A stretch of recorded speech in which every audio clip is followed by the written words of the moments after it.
All right. Hey, everybody. Welcome to another episode of Indie Comics Relay. I'm your host, Keith Gleason, creator of the Mighty Mascots and promoter for the Plastic City Comic Con. With me, as always, Johnny C., creator of Sartana, the comic, Surrounded by Death and the Pond for Roger McRocco.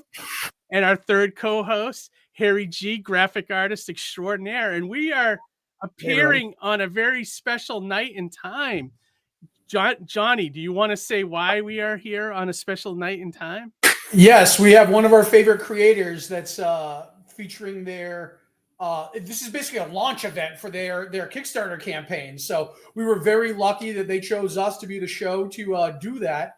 But they are also bringing along a very special guest. So if you haven't read the headline yet, maybe we should just surprise people. Yeah, okay. Perfect. So let's first bring in the creator of this project, Mr. H.H. German. What's up, H.H.? Welcome back to the show. Welcome back, H.H. Hello, comic book fans. Thank you for having us. Love having you here. And let's bring in H.H. Do you want to introduce tonight's guest that you brought along with us? Do you want to the audience might know that I'm a former boxer and an MMA fighter. So I'm going to introduce the fighter who's coming in because he is definitely a heavyweight and he's definitely a champion. He's a two-time Eisner Award winner, absolute living legend. This man is one of the greatest, and he has the 1-2 punch to deliver. He is none other than Mike Baron. Awesome. And there he is. Yes. Love it. By the way, you might not know this, but Mike Baron also has a martial arts background. So you're talking also to two martial artists tonight. Whoa. Okay. I did not know that about Mike. Yep. Seriously, Mike? Do you have a black belt? Yeah. No shit. Wow. Yep. No shit. That's the awesome. real deal. The real deal. That is. Well, I just hung around so long they finally gave me one. I am not going to make my black belt joke tonight. I'll look at making it. So, Mike, now does that help you when you craft the action in a comic book? Oh, yeah. I mean, that's, one of the reasons I started training, it was a long time ago, was because I was disgusted with the fight sequences in most comics. I loved Master of Kung Fu. I loved Paul Gulacy's art. But even then, before I started training, I could sense that there was no real martial arts in that book. And I wondered at the time, why don't they incorporate intricate fight choreography? It's exciting, it's dynamic, it's real. And that's what I set out to do. That's awesome because, honestly, one of the biggest problems in comics today, I think we've talked about this, HH, before when you were on, is that a lot of them don't have action in them anymore. And it used to be like in the 70s and 80s, you would read a Spider-Man book and there was always like a fisticuff by the end of the issue. And there's none of that now. They sit around and talk for 3 or 4 issues and then there might be an action scene. Drives me absolutely crazy. That's part of what made Daredevil and Punisher issues from that era so prolific. And so, that stood the test of time is because they were so dynamic panel to panel, especially with their action sequences. Oh, yeah. Well, I'd like to show you what I mean. Yeah, go for it. Okay. Hang on a second. Little demonstration here tonight? Oh, wait. No, it's from a Badger comic I did. Oh, nice. Is this the most recent one that you released? I saw that it was back. No. Oh, okay. Let me see. There it is. Oh, cool. And is a logical sequence here. Yep. Oh, yeah. Where each move follows the previous move. Oh, I love that. And how he sets up the takedown, he executes the takedown, and then he keeps on spinning and delivers a spinning heel kick. Oh, that's so sweet. Cool. This feels like I'm looking at a self-defense instruction manual. Oh, thank you. I love it. It does have that cartoony style. This is drawn by Steve Butler. He's a great artist, one of my favorite Badger artists. Yeah. But I provided fight choreography in so many of the comics I did. We did a Bruce Lee comic, Velma Eric and I. Yeah. And Vale's an accomplished martial artist, so the fight sequences in there are very good. Oh, Yeah. nice. See, maybe I got to start taking karate to like get my comic books action up Well, a you notch. can. You know, You can, that's but really, great. most of the artists I work with, they don't study. And what I do is I used to draw each page out by hand, and I would draw these sequences out very carefully so that they understood. Now I will find a video of that sequence online, and there are an infinite number of videos showing techniques. Yep. And I'll give the artist a link to that video and tell him what I want him to take from that video specifically. And tell them to stop the video at various points and draw what's going on. Because the reader wants to see the technique unfold in real time and logically. They don't want to see someone waving a fist and 4 pairs of feet flying off the edge. They want to see a real martial arts technique, like a good kung fu movie. Yeah, I do the same thing. So Mike and I do the same thing. Harold is very good at it. Very good at it. Yeah, well, and that's the thing is Mike appreciates this because he does the same thing. And for me, working with Renato and Garnabiel, these are guys who didn't grow up fighting. It's my responsibility as the writer and the person who's sort of choreographing this event to impress upon them momentum and the energy and the anger that's going with the fight. Sometimes you fight with anger, sometimes you do not. In fact, it's better to fight without anger. Okay, so this way you're able to think, process what you're about to do. Sometimes you can't because it lends itself into the storyline. So that aggression needs to also come through, you know, from the fighter's eyes, you know, how tense he is, right? All those things can be conveyed with art, and that's something that I cannot do because I lack the interaction on the page, but I can do it right through Renato, and it's so important. That's awesome. Yeah, I love that. I mean, like, that's something I never thought of to do with like an action scene is to, you know, look at a video or like a fight manual or something like that. It's such great advice for making good dynamic fight scenes. And I feel it's so important for comics and that it's something that's kind of a lost art now. I feel like that's lost on us writers in the sense that we, you know, like an artist would look at physique in that regard, but when you're a writer, you don't think like, oh, maybe I should look at these finer details. You know what I mean? And it's easy to overlook, but when you are experienced, when you were a fighter or you're trained in martial arts, it comes natural to you. So it's built in, you know? Oh yeah, absolutely. And I imagine you being a fighter, like this all kind of like you're loving this stuff for Calico. Well, I mean, think about this, you know, in 2020, literally the beginning of the year, I was training for seven fights, and 4 of them were world championship masters fights. This year? No, this was back in 2020. 2020. Yeah. Oh my God. Yeah, it was the first time in my career that I had made weight without dieting. So I was and I'm a strong, or was a strong middleweight, meaning that I had a very high knockout ratio. But this was the first time I was going to go in and without dieting, I was going to kill these guys, because a lot of times you don't realize this. These fighters are at best at 70% when they go into a fight because they're drained. They have to make a weight. You got to weigh in. Okay, you're starved, you're dehydrated, and me coming in at 100%, forget it. And the COVID thing happened. And here I am, you know, with the luckiest guy in comics, with one of the best comic book writers in history as a mentor. So, yeah, that's awesome. And so now, Mike, is this your first time you've worked on the Calico comic with HH? Yes. What did you know? Like when I first heard the idea for this book, I loved it. I was like, this is something I have not seen a character do in comics, like fight for the rights of animals before. Like, what did you think of the concept? Oh, I think it's great, and we got a lot more material coming up. Yep. I've written a yearbook. I'm gonna have to go over that with you, Harold. Yep. And I have an idea for another one that's gonna blow your mind. Oh fuck yeah! We love it. Great. Yeah, That's awesome.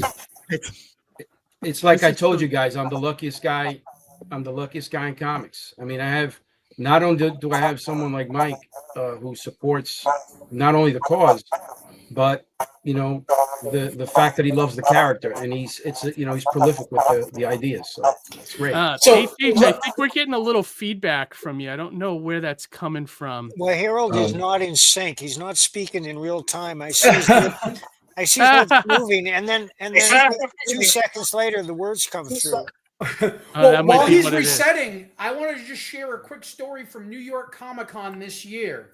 I wrapped up for the day, and I was walking, back to my hotel, and there's this overpass just right outside of the Javits Center, and sure enough, were these massive banners as big as this window behind me that was promoting Calico. And it's nice. Fight animal cruelty. And it was so awesome because, we always get taken aback when we see something very cool for marketing. And I've never seen something so guerrilla and so just on the street and in your face as that. I was not only just promoting the book, but promoting a good cause. And it was just awesome. I wish I prepared and had the photos handy. I remember I snapped a shot of them, but just so cool. So this is the type of creator we're dealing with, thinking outside the box, reaching beyond the standards to provide not only just a quality comic, but to do good. Yeah. And I have a story too from New York Comic Con. When I left my booth, I turned around and I saw a big shadow, and I turned around and Johnny C was coming down there, and I said, "Holy crap!" I said, either I'm gonna have to put some gloves on or what, No. And I heard the voice, and I said, "Okay, that's Johnny C. He's one of mine." So there you go. He's an asset to any team. HA. Absolutely. I like to be the Flava Flav for any indie comic creator. You got to have an advocator. The only thing missing is the little clock. The clock emblem. Oh yeah. Right. Before I take a look at the campaign with you guys, one thing I wanted to say in HH, and I think I was introduced to you when you did Wicked Comic Con, maybe 2-3 years ago, I think. Right. I saw your book, and I was like, newsprint comics, and then when I read them, I mean, instantly brought me back to like those early Punishers, those early Daredevils, those street level heroes, but you had like the weird villains and everything. I loved it. So that's why it's flattering. Yeah. It's just great, dude. And here's the inspiration right here. Oh, 100%. I mean, like I still go back and reread some of those old ones because they're better than comics, hands down. Pretty much all of them were written by Mike Barron. Yeah, absolutely. There you go. One other comic I want to talk about, Mike, that I love of yours, before we look into Calico, is I love those Dead Man issues that you did with Kelly Jones. Some of my favorite versions of that character ever. Very proud of those. Yeah, they're so good, and the way Kelly draws Dead Man, the look is perfect. That's where he became Kelly Jones. I agree with you. I didn't notice him as an artist until those issues. And I was like, who the hell is this guy? It's awesome. I've been meaning to get that. I noticed they collected all your Action Comics Dead Man, and then all the stuff you did with Kelly Jones into one book. There's I've been meaning to pick that up. One of them is a hardbound edition that's like this. No shit. What's that go for? I bet that's like a couple hundred. It's over $100. I don't know. I got one in the other room. Nice. I really wish they would bring that character back and let you guys go at it again. I think that would be awesome. But are you guys hearing the feedback still? Yeah, there's something going on. I don't know what it's not on from. my end. I don't think it's on my end. Okay. Maybe it could be me. All right. Yeah. We'll Sounds deal with it. It's not too Charlie bad. Brown's teacher. Yeah, it's not too bad. I think we can deal with it. But anyways, let's take a look at the campaign here. The reason you guys are here tonight. I wish it was to just hang out with us, but but for the campaign, real quick, I mean, as you're pulling that up, Keith, Mike and HH, can you really talk about how you guys connected initially? Right. So I was this is now early on, and I had already had a few issues out there. And at one of the conventions, someone said to me, they bought the book and they wanted me to sign it. So they came back. This was like day 3. They said, "Hey, I read the book. I really liked it, but I have to tell you something. The character really reminds me of a character that I really enjoyed from back in the 80s, a character by the name of the Badger." And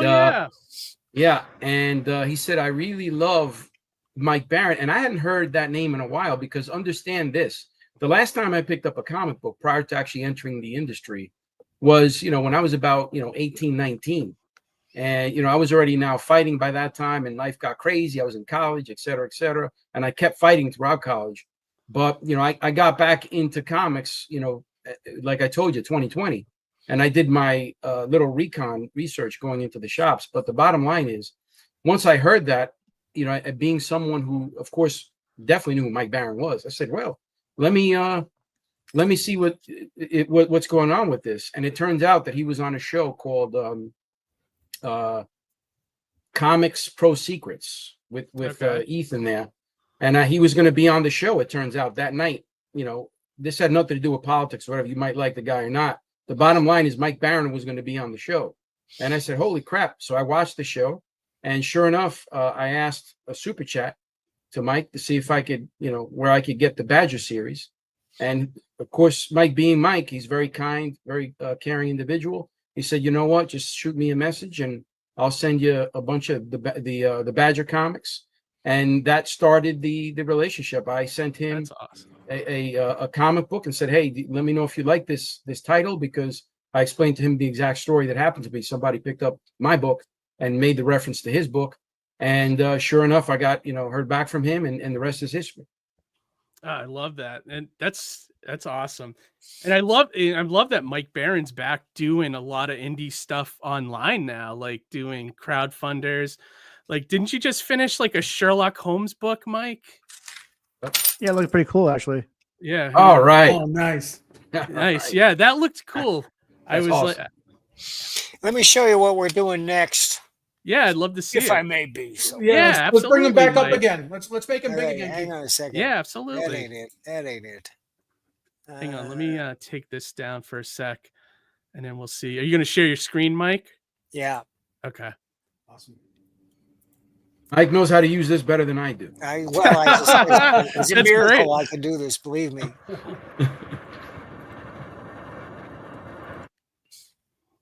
That one's called Leviathan, right? That book, that Sherlock Holmes. It is called. Oh, Leviathan, this is yeah. great. Oh, nice. This is going to be collecting every issue we ever did, from the first Capital issue, the last Dark Horse issue, the first issue, Shit. the first volume. Is a massive, hardbound, oversized book, 886 pages. Holy shit. And this is the entire Nexus run? Well, that's just the first book, but it will be. Oh my God. So how many books do you think they'll We take did over this? 100. We did over 100 books. There'll be at least 3 volumes. And then the Wow. big news is that Private American 2 is in the works, and I couldn't be more excited. Oh, nice. Private American Yeah. 1 was a very successful crowdfunder for us. And for people who don't know, I wrote Private American to show what the Punisher should be doing. Nice. Which was, and when I wrote it was several years ago. Marcos Martinez is a Cuban American who lives in Texas. He's a former special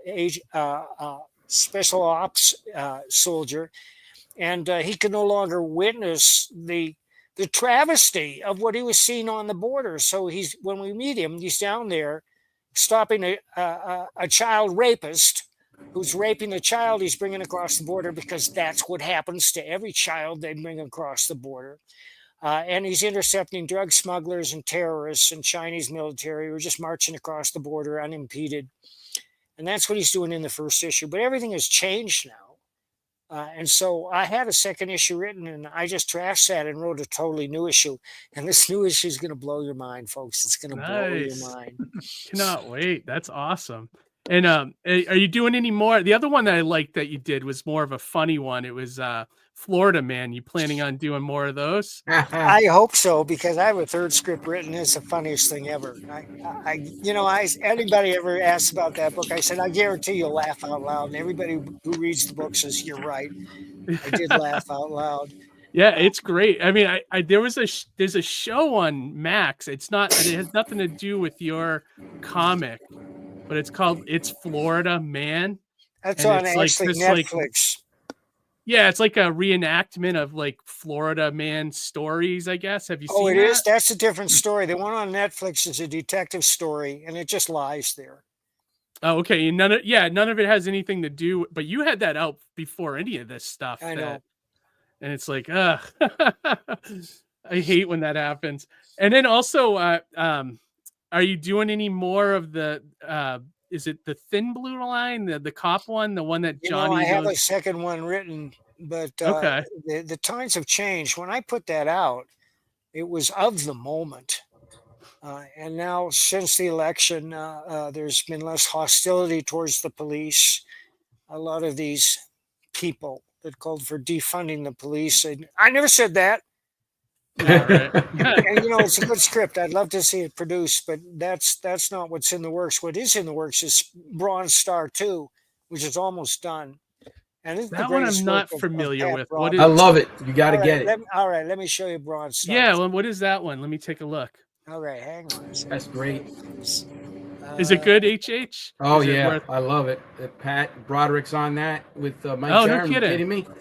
That's like Hulk Hogan and the Ultimate Warrior teamed up. Awesome. Awesome. Great. So fun fact, the degree of separation between myself and Mike is that Mike illustrated, Joe Arnold illustrated Thin Blue Line for Mike. Joe Arnold illustrated Sartana for me. Nice. Joe's a wonderful friend. And you know, I would say Joe was a full-time police officer when he drew it. Yes, he was. So that was the wonderful thing too, is when we first started collaborating together on Sartana, he wasn't a police officer. So I got to see him go through that whole process.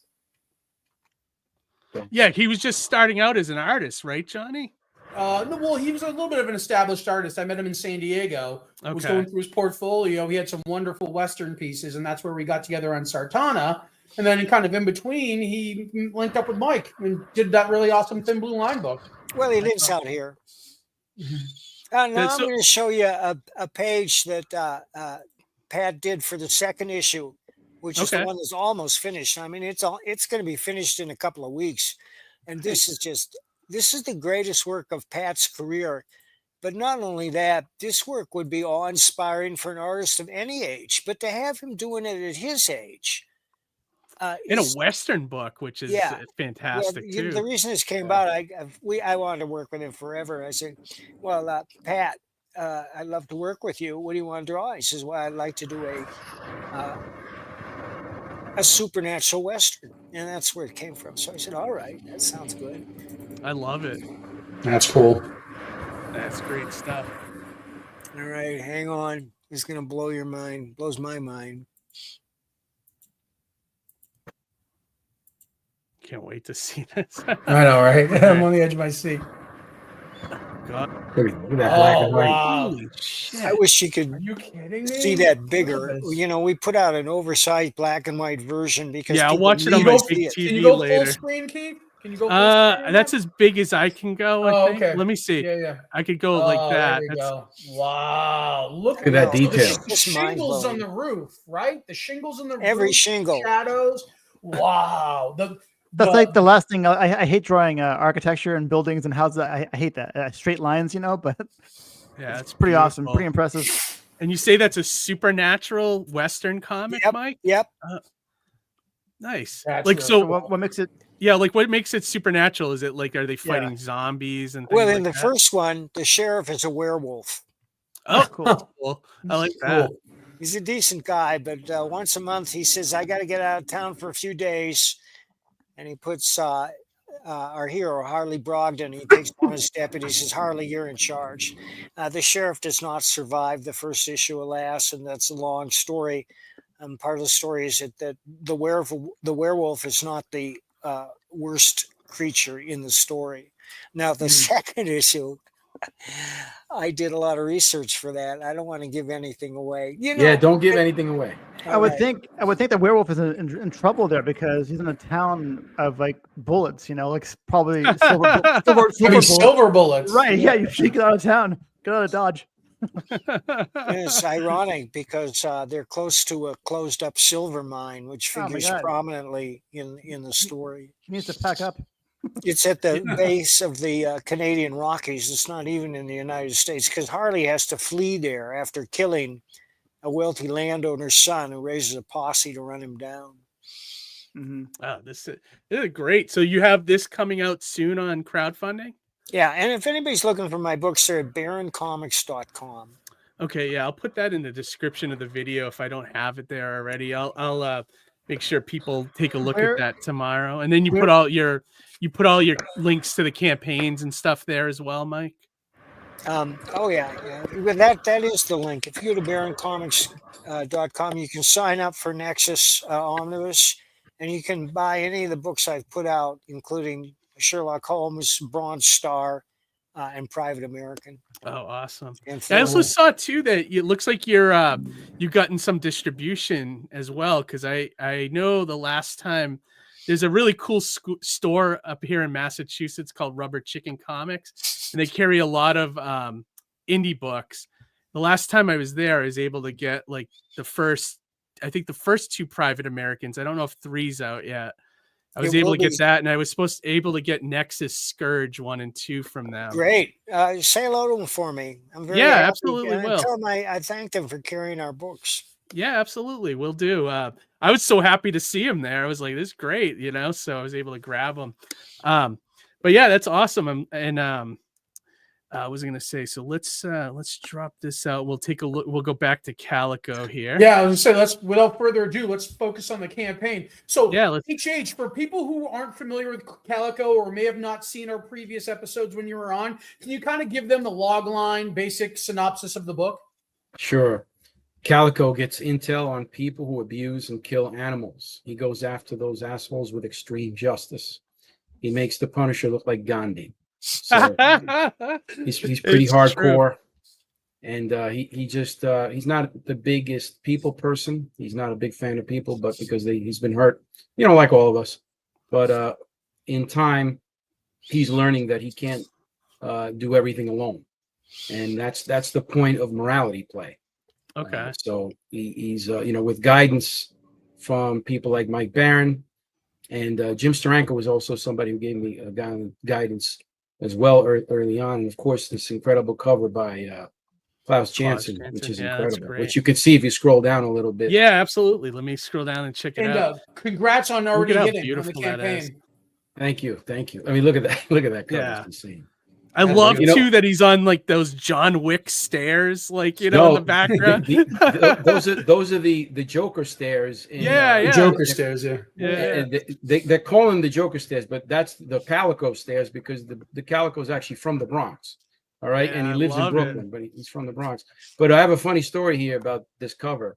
So it took me a couple of years, talking. Klaus Janson, believe it or not, he was someone that I approached. He was the first person I approached, and before the character was even fully formed visually, at least, I received guidance from Klaus because he was on the faculty of my alma mater, School of Visual Arts, and we went back and forth there for a few weeks until I came up with this concept, and Klaus Janson was right along with me, giving me guidance to make the character look this way. So anyway, I have dinner with him prior to him. Actually, at the same night, he gave me the artwork.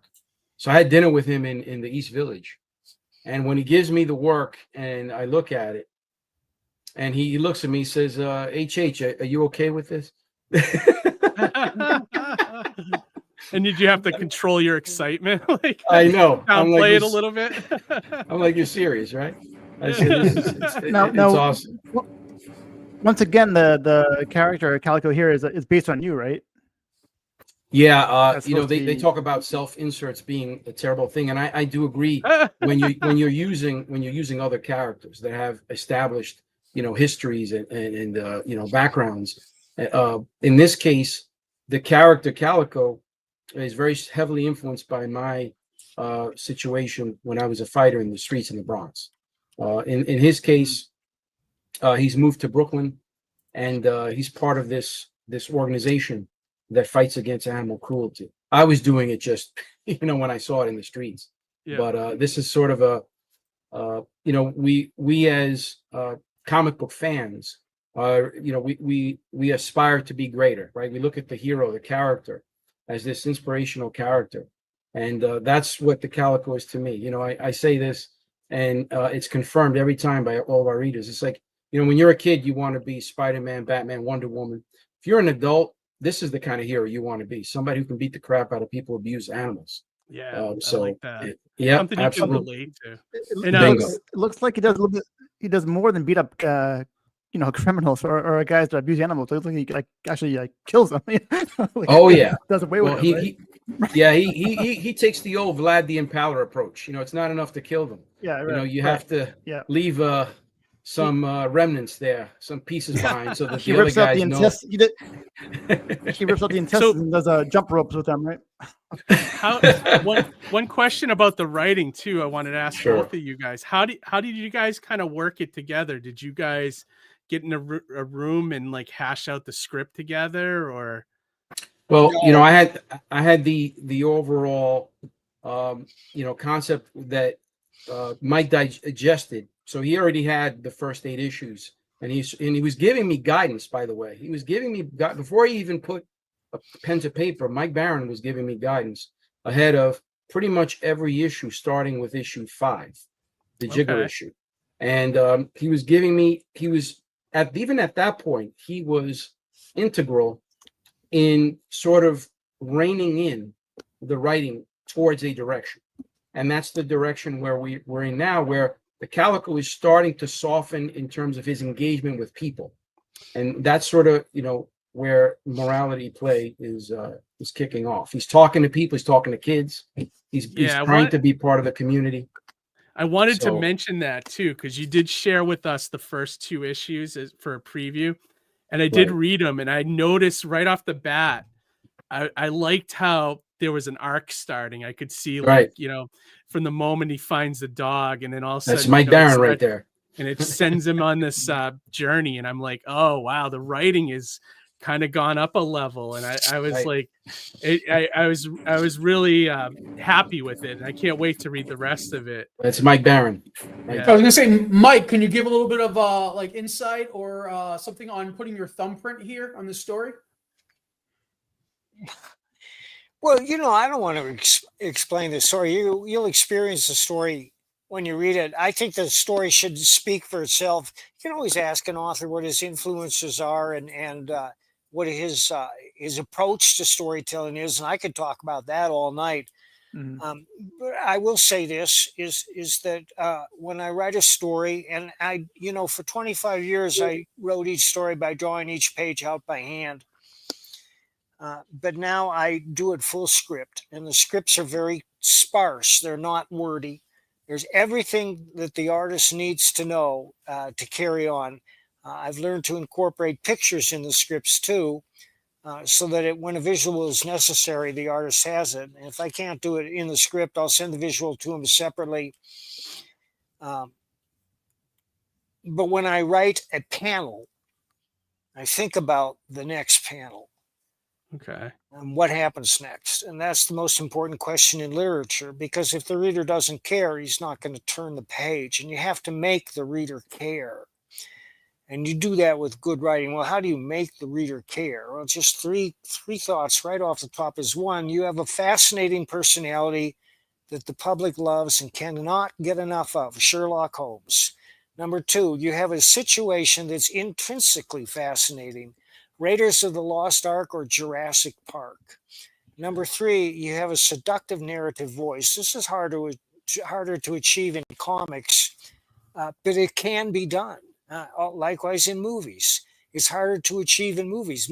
Most movies just sound like rehash shit over and over again. But some writers achieve a distinctive voice. I'm thinking of David Mamet, for one, or Quentin Tarantino.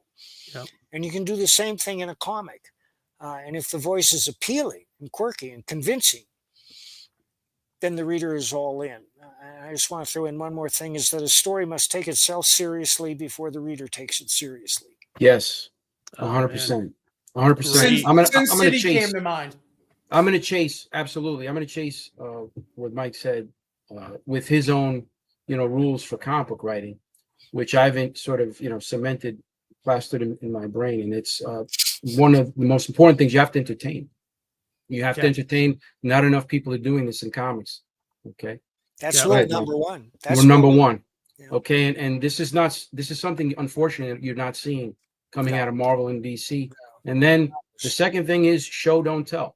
Okay, That's right. very important That's in right. comic books. Number Yeah. two. Number two, and then number three, you have to be original. Okay, the Calico is a very original character. Okay, You took the and class already. listen, I'm his student. So I'm his student. I know, right? Yay. I like what you said, Mike, on one of your recent videos about like gold coins, like and limiting text and verbs or verbiage. Yeah. Can you talk more about that? What you meant? Well, comics are visual medium, but they have to have words. I'm against wordless comics. I have a bunch of them. Beautiful to look at. Race through them, and you say, "Well, that was pretty," but words, they fail to achieve the resonance that the medium is capable of.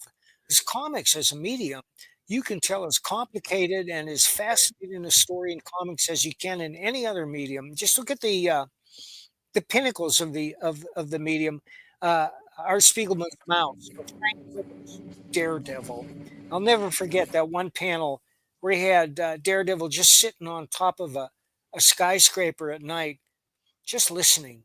And then he said, and then I heard it, a cry for help. It was like 20 blocks away. So you have to understand the medium in order to use it. And most people really don't. Another important thing is that your characters sound like real people. That's intrinsic to the success of any comic book. Whether it's funny or serious, they have to sound like real people. And that means if you start recycling things you've heard in other comics, you're already dead. You're dead on arrival. How many times have we read, I don't think we're in Kansas anymore, or Move It People, or This Ends Now, or We Have to Talk? Yeah, I mean, I have a bad feeling about this. Yeah. Yeah. Sure is quiet out there. Yeah.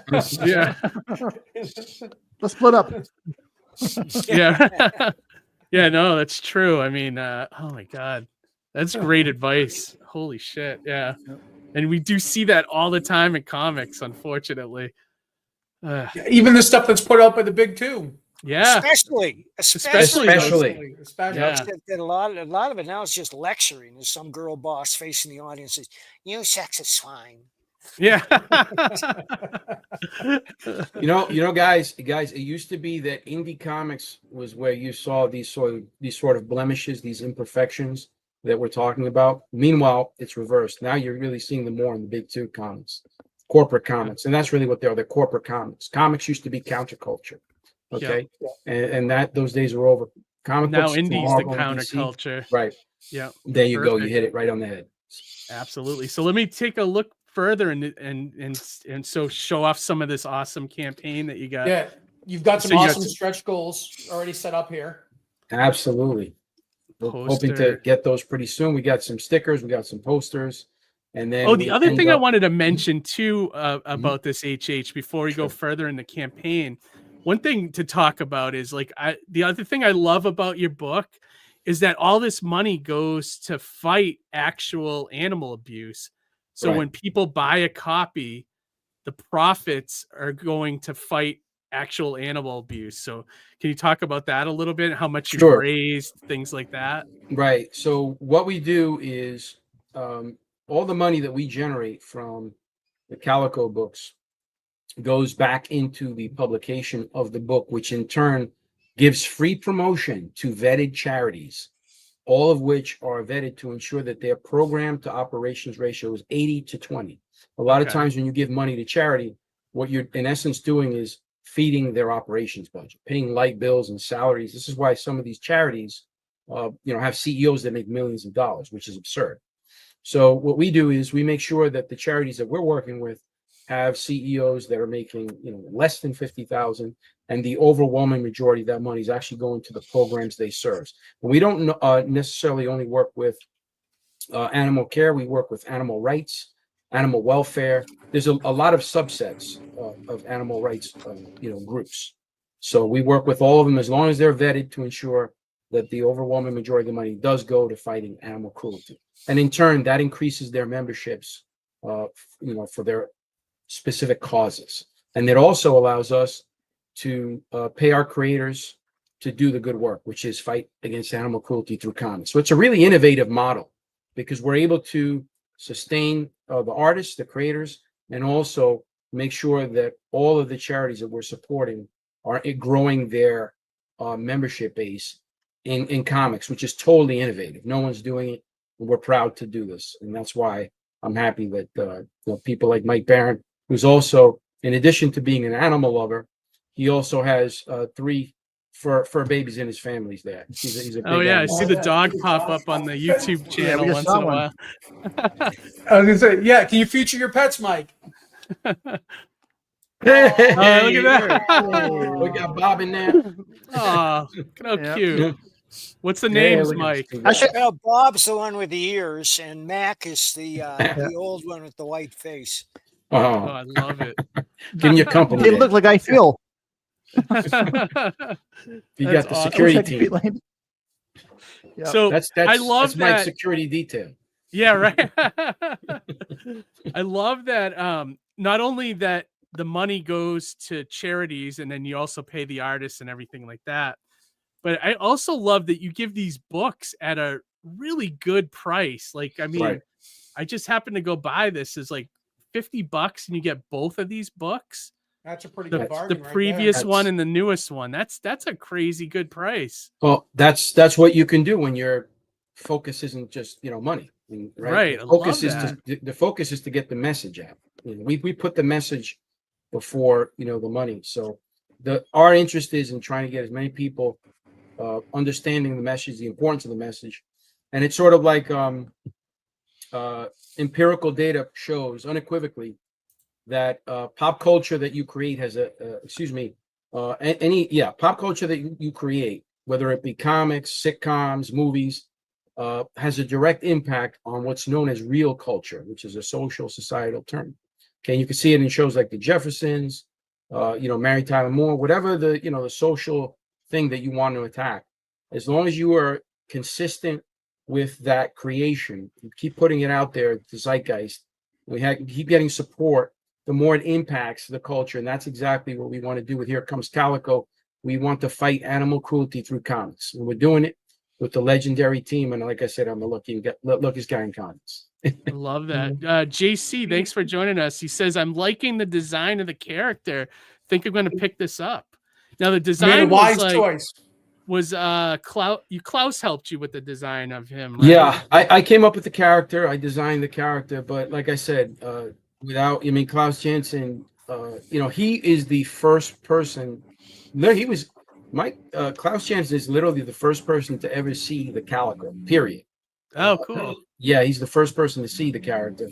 And it was with his guidance, through his guidance, that I was able to end at the look that you have now. Because when Klaus Janson saw the character, I can guarantee you the character did not look like this. I love So, the design. HH, be honest. Complete. Do you own this costume somewhere, and have you dressed like him for Halloween or for your significant other, for your girlfriend, maybe? It's funny. My family calls me the Calico. It's like, who'd you beat up? What animal abuser did you beat up today? HH, that's not a That bad idea alone. for conventions. Maybe you could find a cosplayer that would go around the show right. as Calico. Oh, there's a few people who have brought it up that, hey, can we do the cosplay? Can we do this? Oh, you So I said, should, man. any promotion you want. Now you got Love 3D it. printers. I'm sure you can 3D print an outfit and go out and do what you need to do. Yeah. I like the logo too of the cat. I think the cat is such a cool looking logo. Right. Guys, There's I It's two- got- like a very friendly cat. Mike, like, you got to dip out. I'm dipping out. Hey, Mike, thank you again for joining us. It was my We really pleasure. appreciate you having here, showing off your new projects. And everybody go to baroncomics.com. Check out all the work Mike's got there. You can pick up everything. And also check out, help him out with Calico here as well. Get the new Yep. Calico. Yep. Thank you, Mike. Thanks, and also, Mike. Thank I'll you, talk Mike. to you tomorrow, man. Thank you. We'll All talk right, to you have a tomorrow. good one, Yep. Mike. Okay. Thanks Nice for meeting you. joining Take care, us. Mike. Thank you. Bye-bye. Thank you for your Thanks. time. And I love that. I know these are going to be the covers of each issue in Each the book. chapter, right? Each chapter. issue, right? So if I had a discussion with one of our supporters, he said, "Hey, so what's going on here? It says issues 9 through 14. Are you now going to start consolidating these issues into trades moving forward?" And I said, given the situation right now in comics, thanks because of the state of comics and how we're treated, with the distribution situation as an indie, for us, it just makes sense to, at least for the time being, go right to trades. Write all of our issues, just as if we were going to do, put out issues individually, but just consolidate them into trades because it's the situation of comics. I mean, I don't know if you guys have talked on the channel about the situation with Diamond, who's, by the way, We have, yeah. I was going to ask you that because I knew Right. you had Diamond distribution, right? Right. So with Diamond is our distributor, okay, and we can go into it, but the bottom line is, thanks to, in my view, missteps by Marvel and Diamond, going back 20, 30 years, comics is where it is right now. It didn't have to be this way.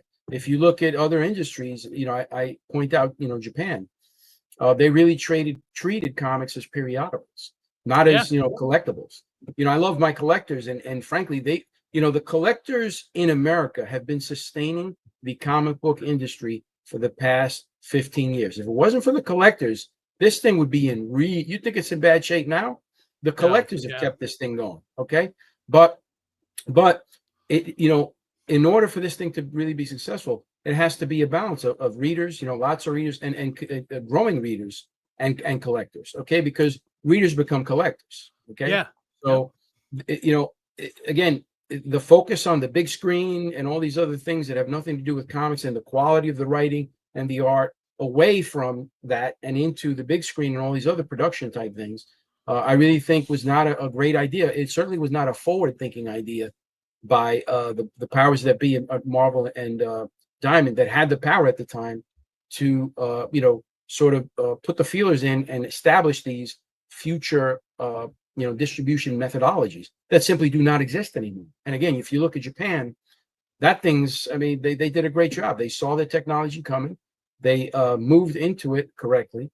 Yes, there are some differences culturally there with leveraging transportation and how they consume their comics, but there's really no reason, if you applied yourself correctly, that here we are in 2025, comics shouldn't be $1 trillion business. Right. Okay. With how many comics we were selling back in the 70s and 80s. I mean, you had titles that were going, 800,000, 900,000, a million. That was like a normal thing back then.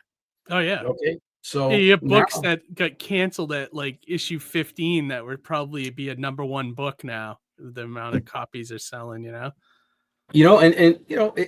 me, there are a lot of problems with comics, but that's really the #1 problem is the distribution. Because I'm gonna tell you something. I don't know if I mentioned this before here on this channel, but this is the United States of America. Okay, the United States of America. You know what you can do here? You can do. You said we can curse here. You can literally take a can. Okay, I'm not joking. You could take a shit in this thing, close it up, and put it on the shelf. Call it spam, and they're gonna pay $3.99 for that with happy faces. They're gonna do. You could. I'm trying to tell you, you could buy. You could sell shit, and they're gonna buy it. Okay, so all you people talking about comics are bad, this and that, that's fine. And I said, no, you could take a shit, and people will buy it. Okay, spam is a multi-billion-dollar industry. It's huge. They sell it in every country on the planet, and it's making a ridiculous amount of money. You know what spam is? It is animal waste product. It's byproduct. Okay, and the only thing is, it's not digested. So it like shit is. Shit is obviously digested waste product. Spam is undigested. Okay, it's undigested waste product. That's what it is. It's shit. It's shit in a can. Yeah, literally. Scientific. And by the way, that's the proper use of literal. Okay, a lot of people using literally all the time. I knew I didn't like spam. I'm just not realizing I could have made tons of money in my life. You need to put it. You need to have your product in every single. There should be comics in pharmacies, in hospitals, in gas stations, in laundromats. They should 100%. be on the I've said that streets, many times. movie theaters, everywhere. Okay, Many times on That's- this show. That's the problem with comics. It's not accessible to people. You have to go to a store to get it, and most towns don't even have comic stores Right. now. So. A lot of people talk about, this cultural war, this, I had no idea about left, right, and all this BS. I just came from a show in Jersey. Heather Antos was there. She's someone who is an editor, apparently, who's very lefty. And of course, you see Mike, my mentor. I can talk to anybody. It doesn't matter to me. Yeah. I care about. That's what we do on this show every week. That's it. Talk to anybody from any walk of life here, I care about and respect comics. That's why I watch anybody's show. I don't care what their views are. As long as they're creating quality comics, I want to hear what they have to say. Good ideas. Hopefully we can, move things forward.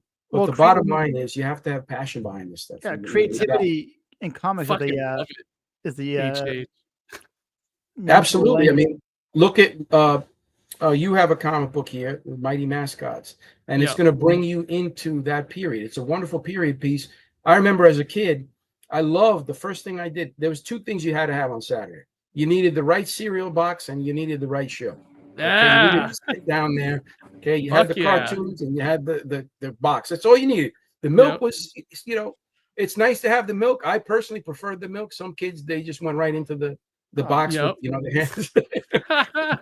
But as long as you had those two things, my point is you're bringing people into a wonderful period piece. You see what I'm saying? That's creativity. Exactly. Yep. That's exactly what I'm doing with the book and trying to get people to tap into that younger self of theirs and there you go. Relive those times, There's also the third component, the prize in the box too. There you go. Yes. There you go. Yeah. Oh yeah, absolutely. But also, I think to getting back to Calico, your book does the same thing. Like when I read it, I instantly was back in 1987, reading those Mike Baron Punishers and those Frank Miller Daredevils. It just captures that period so well, and I love that that you teamed up with Mike HH because I think it's made the book stronger. It was already great. But I think now you're punching heavyweights with this book, Yeah. Well, listen, I really appreciate the way you have digested the work, and I honestly think it's because you guys are genuinely true comic book fans. You guys have been reading comics since you were kids, and you understand. You have a palate. You have a palate for what it truly is good comics. So when someone sees this with your sort of vernacular. Your comic book vernacular, sees this, digest the content, you're like, holy crap, this is it. This is what we were doing. This is the buildings. This is the rats scurrying across the street. This is the puddle in the dirty street. This is the condom wrapper on the side that we're not going to talk about, but you and I both know that it's there. This is the guy who's got his hand inside his coat. He's wearing a fedora. These are all things that get your heartbeat to be just that little bit faster. That takes you away from your everyday and keeps you on the other side of that window that is the writer's world, the artist's world. That's what comic books are. They're windows that are supposed to grab you by the back of the neck, and put you out of that window and keep you there till you turn that last page. And that's what I aspire to do. And thankfully, with people like Klaus Janson, Mike Baron, Jim Steranko, like I said, I'm the luckiest person in the world. They saw the rough. What they saw is what you saw, but they obviously, being more, we talk about vernacular. Theirs even bigger than ours. I think what they saw was a rough, piece of clay that looked appealing to them, and they said, you know what, there's something here, and like I said, I'm fortunate enough to have attracted these talents and. Like I said, luckiest guy in comics. Fucking love it. Harry, did you have a question? Yeah, that's what I said. I think your book is very fulfilling or satisfying because when people hear and stories in the news about animals being abused and whatever, they want to kill that guy, or whoever the person who is abusing or killing these animals, because these animals can't speak or defend themselves or whatever. Bingo. So the fact that I'm saying this in the best way possible. The fact that your comic is violent is awesome. That's how people feel. You've captured people's feelings in those books. That's great. So my follow-up question is, at any convention that you've been at, has any like animal lover or fan of animals or advocates of animals come up to you and thanked you? Do you have like a favorite story of that, or? Every single show it happens. We have people who come up, Yeah. oh my God, you have no idea. I just lost my dog, or my cat. Mhm. And I just kept remembering the worst experience I had with my dog, where someone came up and was trying to do something, or they did something. And let me tell you, now that this family member is gone, it weighs so heavily in my heart. But when I read the Calico and I saw what Hector Gill, the Calico, does to these people, I literally screamed tears of joy. Right. I connect with them in such an emotional way with these people. I make them laugh. I make them cry. I get them really angry, especially early on in the issues. And I really try to have a self-contained story in most of the issues. This way, there is a very good amount of satisfaction at the end, but at the same time, having, leaving the door just a little open so you can say, hey, I want to keep going, and I want to keep, going to the next one. And, that's an art, and it's not easy. It takes a lot of work, but you have to set this up, and it's a responsibility as a writer and an artist to create that emotion and keep that fire. Creating that, it's like lighting a fire. Okay, you have to keep. It's not enough to light it. You have to make sure, and this is the most difficult part, to keep gently blowing it. Okay, just enough. Keep putting in that little kindling. Slow at first, and then the heavier pieces. That's what we have to do over 24 pages. Okay, and you have to keep that in mind as a writer, and go back and say, hey, is this as exciting and compelling? Am I keep continuing to turn the page? And I have a very good ability to dissociate from my own stuff, my own work. I do that with my cooking as well. All right, let me leave back. Let me taste this. Okay, how is this? Is it good or not? Okay, well, and that's what it is. You're creating a dish, and you have to make sure that it's balanced. The right flavors are in there. You can't go too heavy with the lime or too heavy with the pepper. It has to be just right, so that at the end of that dish, I see an empty plate and I don't have to throw anything in the garbage and attract cockroaches and rats because I'm in New York City, damn it. These are things you genuinely have to think about in the streets of New York. Absolutely. Absolutely. I mean, in New York City, the rats are as big as cats, actually. They're huge. I've seen them. Listen, I'm surprised we don't have saddle stores, because you can mount these things. Put the train, take a rat to Subway City. Oh, that's fantastic. Before we start wrapping up here, we've been going about an hour, which is crazy. Any plans to hit any conventions up in our neck of the woods, up in Massachusetts? Well, we always do Rhode Island. Okay. Boston, we always do. I don't think I'm going to be at Boston because Casey's going to be going to that one, because that same weekend we have Terrificon, and I'll be at that one. Oh, you're going to be at Terrificon? All right. Yeah, we'll see. Wonderful. We'll see you there. I'll see you at Terrificon this year, because I have a table at Terrificon this year. Excellent. So absolutely. We'll see you at Terrificon. I'll come by and see you. I've been meaning to meet you face to face. We haven't really met yet. So right. I'm gonna have a nice copy for anyone on the Indie Comics Relay of Calico Morality Plate. Now 2. I have to go. Oh, thank you, sir. Appreciate that. It's signed by HH, and listen, if Klaus shows up at Terrificon, you'll get a signature from him too. So. Oh, that'd be great. That'd be awesome. I'd love to meet Klaus too. So that'd be great. Awesome. I'm excited now that you're going to be at Terrificon. I can't wait. Yeah, Klaus Janson is a wonderful, wonderful man. He's just, I have to say this. Klaus Janson is the kindest, most caring person in my view in comics. He's incredibly talented, as legendary and as incredibly talented as he is. Incredibly humble. Again, the first person that dropped everything to try to help me out and get this thing going. And I don't know, if it wasn't for his guidance, the character just wouldn't look anywhere near as polished as it is.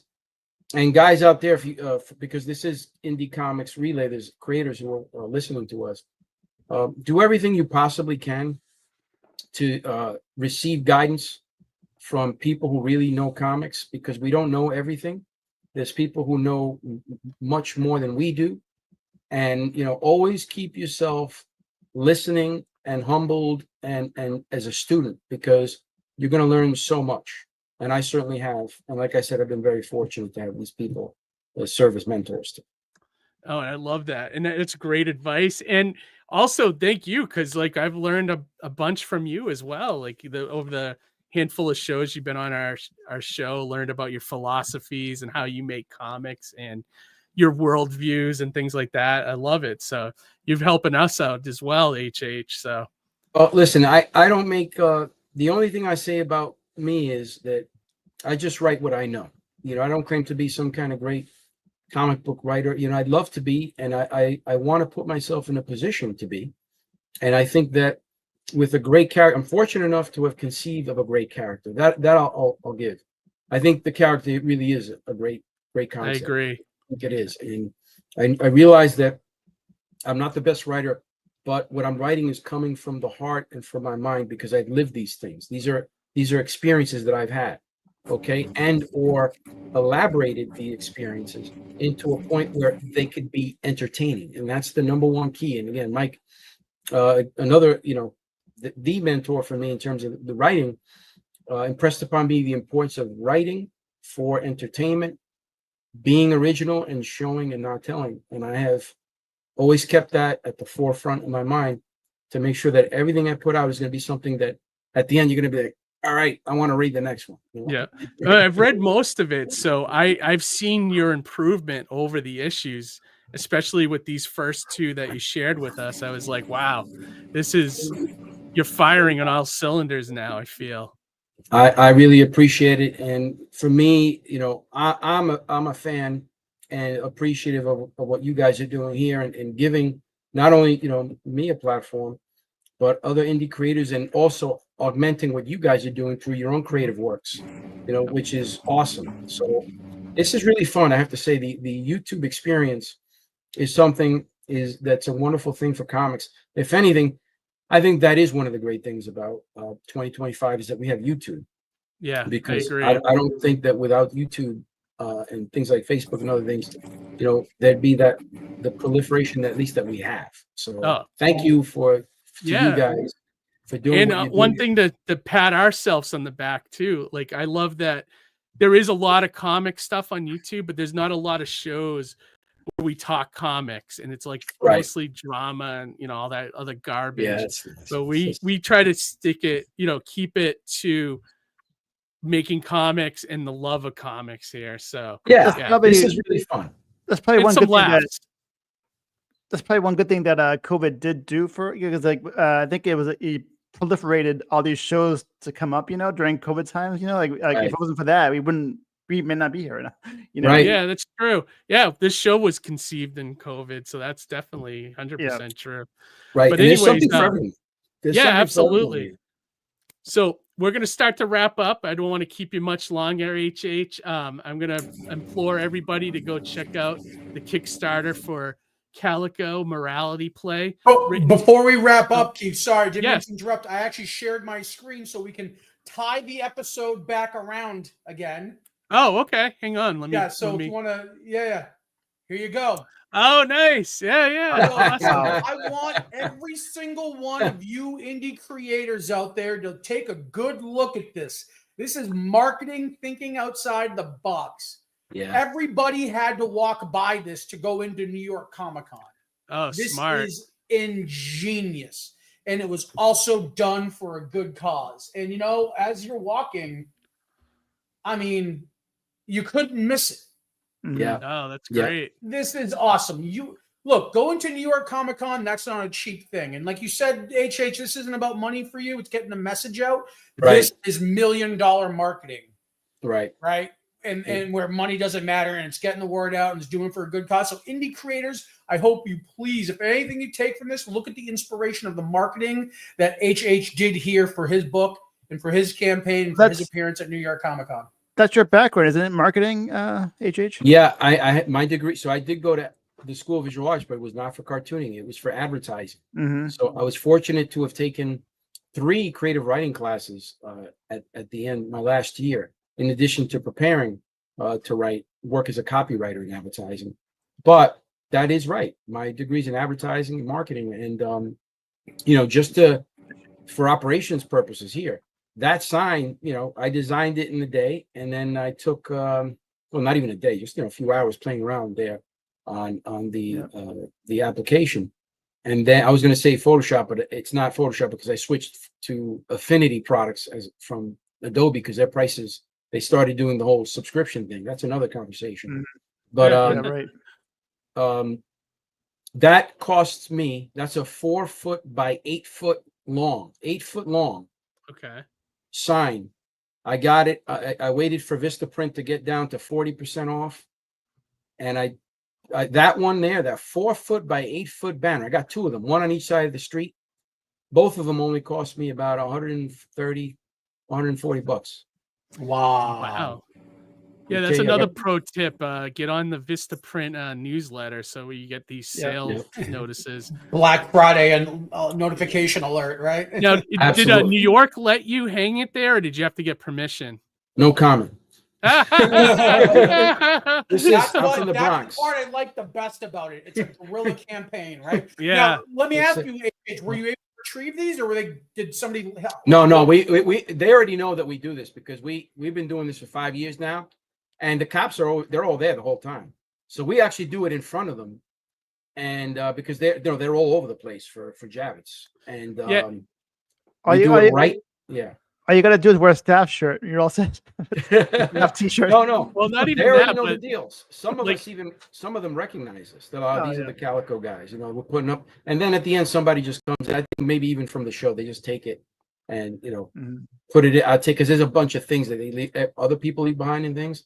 So I just think it's like a cleanup crew that comes in at the end, and just at the end of takes the it show, down. and just It's takes funny, everything too, in like, no one's gonna be the dick that cuts down a fight animal abuse. Right. You know what I mean? Exactly. Yeah. Oh, that's awesome. Oh, you think that's great? There was one where we went to the subways all throughout the 6 line. If you guys remember issue 7 of Here Comes Calico, which by the way is totally sold out. You can't get that anymore. That was the subway issue. So it was making stops on all the subway lines in the South Bronx. So we literally went to all the subway stops in the South Bronx and posted up like that, the gang that was associated to that stop. Oh, that's cool. That's cool. Oh, that's great. Talk Did you about have bringing like a your comic QR to code life. too? Yeah. Yep. Yeah, It was. that's I awesome. wish I had it on me to show it to you, but there were Brilliant. specific ads. They weren't that big, but they were like, I don't know, like 18 by 24, whatever, and they were pretty long. And we put them up at the subway stops, like more than one, like 5 of them of the same gang that was associated with that subway stop in the comic book.